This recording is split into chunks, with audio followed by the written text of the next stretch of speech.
करुणा निधान भगवान श्री वृंदावन बिहारी लाल जी की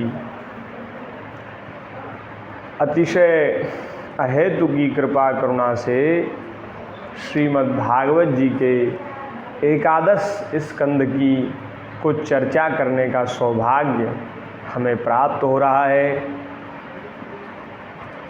एकादश स्कंद की चर्चा हमने इसलिए प्रारंभ की क्योंकि सप्ताह कथा जो होती हैं, हमें भी ठाकुर जी की दया से सप्ताह कथा कभी कहने का अवसर मिलता है, तो सप्ताह कथाओं में केवल दसम स्कंद तक की ही कथा हो पाती है। दसम स्कंद में श्री सुदामा जी का चरित्र कहकर प्राय हम लोग कथा पूर्ण कर देते हैं, क्योंकि समय उतना होता नहीं है, समय सीमित रहता है। तब एकादश स्कंद और द्वादश स्कंद की चर्चा प्राय कथा में हो नहीं पाती। जो कुछ विद्वान प्रवक्ता जो हैं, भागवत जी के जो विद्वान हैं, वे अलग से एकादश स्कंद की चर्चा करते हैं। किन्हीं ने चर्चा करी हैं। हमारे गुरुदेव भगवान ने भी एकादश स्कंद की स्वतंत्र चर्चा की है।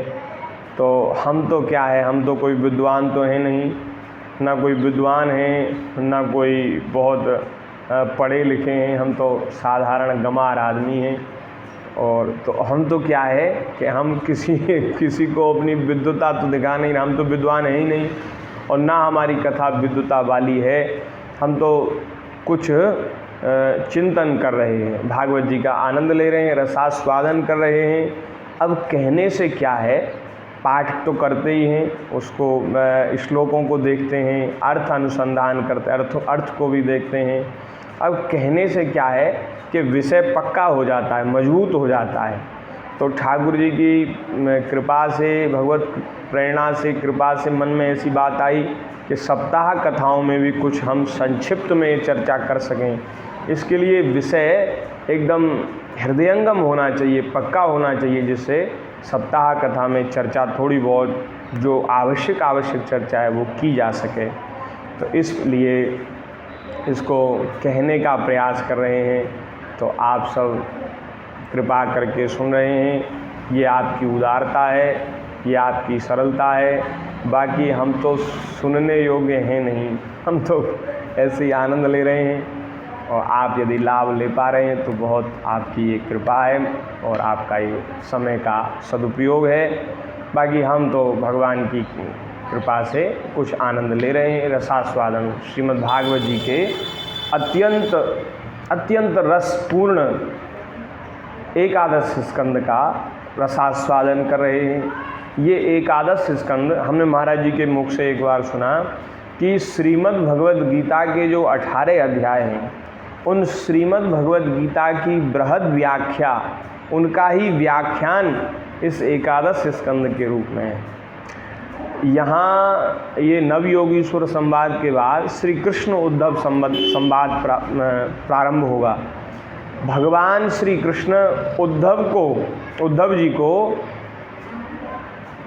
भगवत भक्ति, शरणागति और भागवत धर्म, ज्ञान वैराग्य की बड़ी सुंदर विवेचना, कर्मयोग, सांख्य योग की भी चर्चा वहाँ करके सुना रहे हैं। उस श्रीमद् भगवत गीता में भगवान प्रवक्ता हैं, अर्जुन जी श्रोता हैं। युद्ध का मैदान वहाँ उसका क्षेत्र है, युद्ध के मैदान में वह चर्चा हुई है। लेकिन यहाँ प्रभासत क्षेत्र में भगवान श्री कृष्ण विराजमान हैं और अब अपने धाम को पधारने वाले हैं। तब श्री उद्धव जी ने अपने आत्म कल्याण के लिए, वहाँ युद्ध में लगाने के लिए भगवान ने अर्जुन जी को वो व्याख्यान दिया है।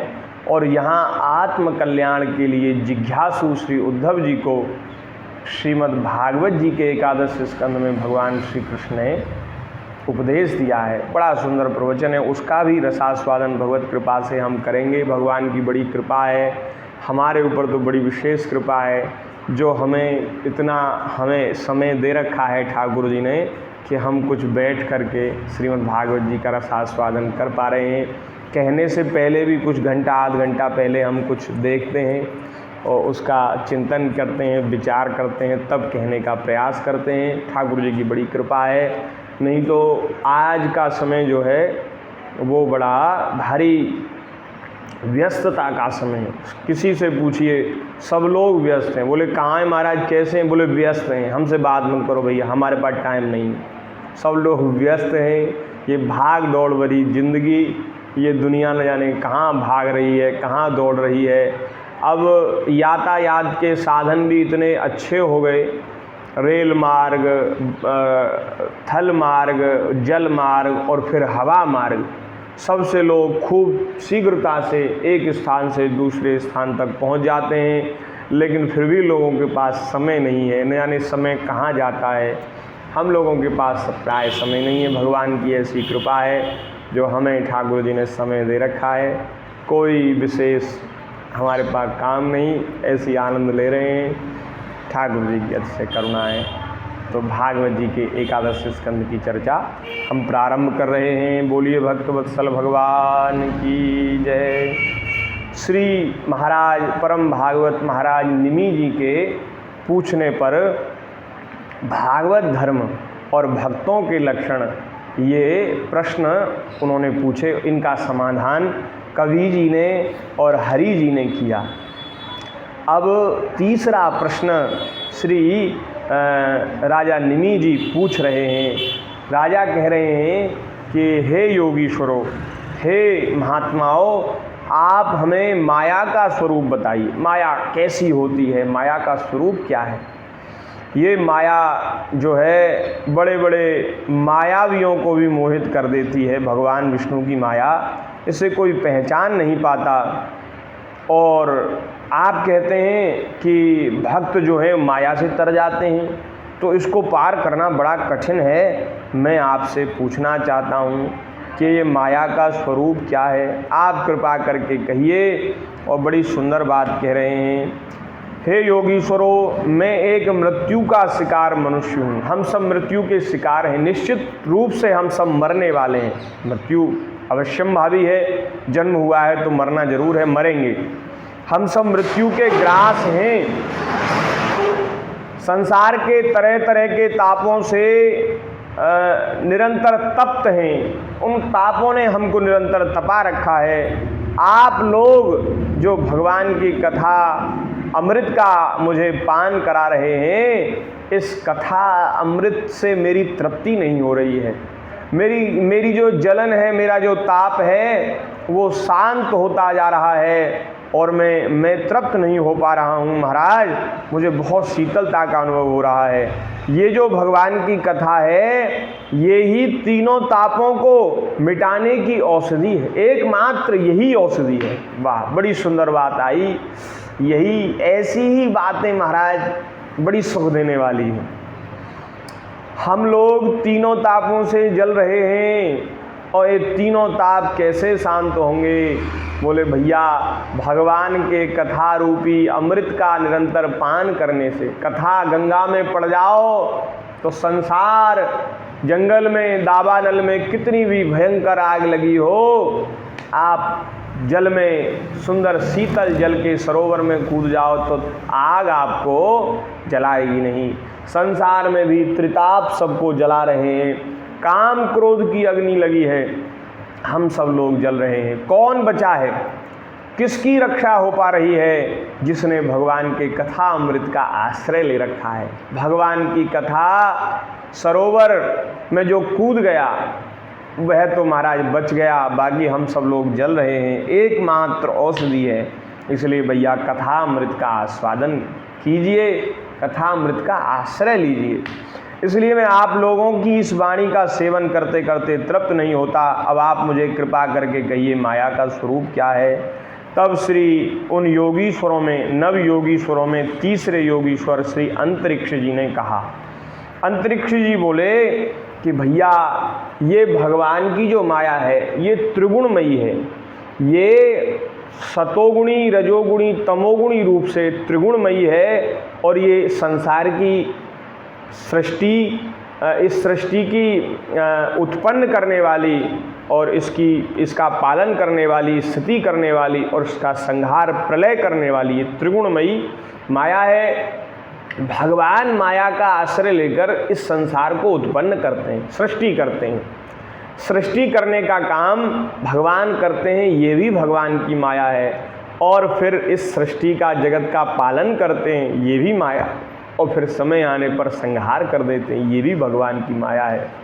ये सब भगवान की माया है। प्रकृति भैया जब प्रलय काल आता है, प्रलय हो जाती है, तब भगवान अनंत जल की राशि क्षीर समुद्र में अनंत जल में भगवान शेष शैया पर पौड़ जाते हैं। तब महाराज न प्रकृति होती है और न कोई जीव और प्रकृति सब भगवान के श्री विग्रह में प्रविष्ट हो जाते हैं और सब शांत हो जाते हैं। और जब भगवान माया का आश्रय लेकर के सृष्टि करना चाहते हैं तो फिर महाराज ये सब माया का ही सब खेल है। ये ब्रह्मांडों की रचना हो जाती है, ब्रह्मा जी उत्पन्न होते हैं, शंकर जी उत्पन्न होते हैं, ऋषि सब देवता, फिर मनुष्य उत्पन्न होते हैं, और फिर मनुष्य स्त्री पुरुष के संसर्ग से फिर सृष्टि होने लगती है। ये सब माया है।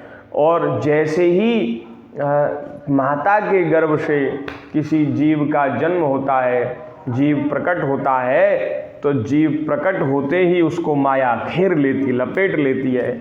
और महाराज वह जीव, उसके मन में विषय भोगने की बड़ी प्रबल इच्छा जग जाती है। माया से मोहित जीव विषयों का भोग करना चाहता है इंद्रियों के द्वारा, और इंद्रियों के द्वारा विषय भोग की इच्छा उसके ज्ञान को नष्ट कर देती है।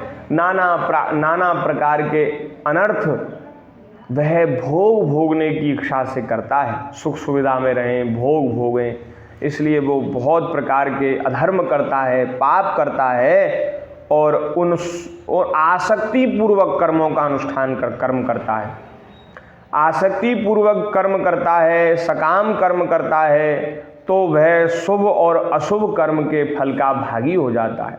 स्वभाववश उससे अच्छे कर्म भी होते हैं और बुरे कर्म भी होते हैं, और वे कामना पूर्वक किए जाते हैं। इसलिए उन शुभ और अशुभ कर्मों का वह भोगने वाला बन जाता है। भैया कामना से युक्त होकर के कोई कर्म करोगे तो वह बांधेगा, और निष्काम भाव से, जो भगवान ने गीता जी में कहा, निष्काम भाव से कर्म करने की महिमा ये है कि फिर जीव बंधन में नहीं पड़ता। जब हमने किसी अच्छे कर्म के करने के बाद कोई कामना नहीं की, कोई इच्छा नहीं की, तो फिर कोई निषिद्ध कर्म बनता है, निषिद्ध चेष्टा होती है, तो उसका भी फल फिर भोगना नहीं पड़ता, फिर कर्म बंधन से जीव मुक्त हो जाता है। लेकिन ये जीव तो सकाम कर्म करने का आदी है। हम लोगों का स्वभाव ऐसा है कि बिना किसी प्रयोजन के तो हमारी कर्म में प्रवृत्ति ही नहीं होती। नहीं तो अपने कर्तव्य का पालन करने के लिए ही हमें कर्म करना है, करना चाहिए, लेकिन हम लोग बिना प्रयोजन के, बिना किसी कामना के कोई भी काम नहीं करते। पूजा पाठ, जप तप, अनुष्ठान, भजन साधन, ये सब भी कामना से युक्त होकर करते हैं। इसलिए भजन साधन करने पर भी जीव के हृदय का अज्ञान और उसके हृदय की अशांति, उसके हृदय की जलन वह मिटती नहीं। जिस कामना पूर्ति के लिए क्रिया की जाती है, भजन साधन पूजा पाठ किया जाता है, वो कामना तो पूर्ण हो जाती है, लेकिन अंतरात्मा में कोई विशेष ज्ञान का, भक्ति का, वैराग्य का प्रकाश नहीं होता। इसलिए निष्काम कर्म करने चाहिए। अब ये भगवान की माया है, सकाम कर्मों का अनुष्ठान करता है, बंध जाता है, और शरीर धारण करके, अनेक शरीर धारण करके संसार में भटकने लगता है। यह भगवान की माया है। और जब मृत्यु का समय आता है तो महाराज ये जीवात्मा इस जर्जर पुराने देह को त्याग करके दूसरे फिर देहों में चली जाती है। ये सब भगवान की माया है। और सृष्टि पर महाराज जब प्रलय होता है, यहाँ प्रलय का बड़ा सुंदर विवेचन किया। प्रलय होती है तो क्या होता है? बोले जब प्रलय होता है तो महाराज लगातार 100 वर्षों तक पृथ्वी पर बारिश नहीं होती, सूखा पड़ता है, बिल्कुल वर्षा नहीं होती। और उस समय सूर्य भगवान भी बहुत ज़्यादा गर्म हो जाते हैं, उनकी शक्ति भी बढ़ जाती है और वे और भी अधिक उष्ण गर्म हो जाते हैं, तीनों लोगों को तपाने लगते हैं। एक तो 100 वर्ष से भी बारिश नहीं हुई और इधर सूर्य भगवान भी अपने किरणों के द्वारा संसार को तपा रहे हैं। और नीचे पाताल लोक में शेषनाग जी जो इस पृथ्वी को अपने मस्तक पर धारण किए हैं, वे अपने मुंह से आग की प्रचंड लपटें छोड़ते हैं। अब महाराज नीचे से भी आग आती है, ऊपर से सूर्य भगवान तपते हैं और 100 वर्षों तक लगातार बिल्कुल वर्षा नहीं होती। इससे सारा संसार जलने लगता है। जब संसार का प्रलय होता है तो सारा संसार जलने लगता है। और जब महाराज लोगों के शरीर जलने लगते हैं गर्मी के कारण, ताप के कारण, तो महाराज फिर प्रलयकालीन मेघ मोटी मोटी खंभे के बराबर मोटी मोटी धाराएं जल की बरसाते रहते हैं, जिससे सारी सृष्टि जलमग्न हो जाती है। सब जल में ब्रह्मांड जल में डूब जाता है और प्रलय हो जाती है। यह भी भगवान की माया है। जीव का जन्म होता, जीव का पालन होता, संहार होता, ये सब भगवान की माया ही। तो नारायण इस प्रकार से भगवान की माया का स्वरूप है। वे कहते हैं भैया माया का जो वास्तविक स्वरूप है वो वर्णन नहीं किया जा सकता। अचिंत्य अनंत भगवान की माया की शक्ति है। माया क्या से क्या कर सकती है। ऐसे अनेकों दृष्टांत हैं, उदाहरण हैं। अब समय अभाव के, नहीं तो कथा बहुत बढ़ जाएगी, समय अभाव के कारण वे सब कहे नहीं जा रहे। रामचरितमानस में जो भगवान श्री रामचंद्र जी ने लक्ष्मण जी के पूछने पर माया का स्वरूप बताया, तो राम जी ने कहा मैं अरु तोर, मैं अरु मोर, तोरते माया जेहि बस कीने जीव निकाया। मैं और मेरा, तू और तेरा, ये माया है। माया क्या है? ये मेरा है और ये तुम्हारा है, और ये मेरे और तेरे के कारण झगड़े हैं। बोले तू मेरे को क्यों ले लेगा और मैं तुझे अपना क्यों दे दूं, और तेरे को मैं ले लूंगा। ये तेरा है, इसको मैं ले लूंगा और मेरे को तू नहीं ले सकता। यही भगवान की माया है, यही तो झगड़ा है संसार में। और क्या झगड़ा है? मैं और मेरा, तू और तेरा। ये मेरा बालक, ये मेरा धन, ये मेरी स्त्री, ये मेरा दुकान, ये मेरा खेत, ये मेरी जमीन। इसकी रक्षा के लिए, इससे महाराज इसको दूसरे की संपत्ति हड़पने के लिए, अपनी संपत्ति की रक्षा करने के लिए नाना प्रकार के अनर्थ उपद्रव हम लोग करते हैं। और स्वार्थ के कारण हम अनीति करते हैं, अनर्थ करते हैं और अनेक प्रकार के कष्टों को और दुखों को भोगना पड़ता है। यही भगवान की माया है। बाकी देखो कुछ साथ जाने वाला नहीं है। एक कौड़ी भी, फूटी कौड़ी भी यहाँ से साथ जाएगी नहीं, लेकिन जीव हाय हाय करके इसी में ऐसा मर जाता है कि उसको ये चेत नहीं रहता कि भाई हमें मरना भी है। ओ पूरे जीवन भर वो इधर से उधर करता है, लड़ता झगड़ता है, बेईमानी करता, अनीति करता, अत्याचार करता। तो भैया ये सब भगवान की माया है। माया से मोहित होकर के ही जीव ये सब उपद्रव करता है। तो महाराज ऐसी भगवान की माया, इसका क्या वर्णन किया जाए। तब राजा निमि जी ने पूछा महाराज ये भगवान की माया तो बड़ी भयंकर है, इसको पार करना बड़ा ही कठिन है। अब आप कृपा करके यह बताइए कि जो लोग शरीर आदि में आत्मबुद्धि रखते हैं, जिनकी समझ बहुत ठीक नहीं है, मोटी समझ वाले हैं, वे भी अनायास इसको पार कर जाएं। ऐसा कोई सरल उपाय माया से तरने का बताइए। बड़ा सुंदर उपाय बताया है, क्या कहना, ऐसा बढ़िया उपाय है, ऐसा लगता है कहते रहें, सुनते रहें। अब उन 9 योगीश्वरों में से चौथे योगीश्वर प्रबुद्ध जी बोले। प्रबुद्ध उवाच कर्मण्या रभमाणानां दुःखहत्ये सुखाय च दुःखहत्ये सुखाय च पश्येत् पाक विपर्यासं मिथुनीचारिणां नृणां। हे राजन,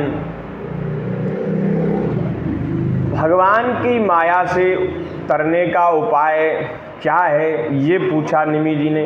तो श्री प्रबुद्ध जी कह रहे हैं कि हे राजन, संसार में ये जो मनुष्य हैं सुख प्राप्ति के लिए और दुखों से छूटने के लिए निरंतर प्रयत्नशील रहते हैं। सब चाहते हैं कि हम सुखी हो जाएं और दुखों से छूट जाए।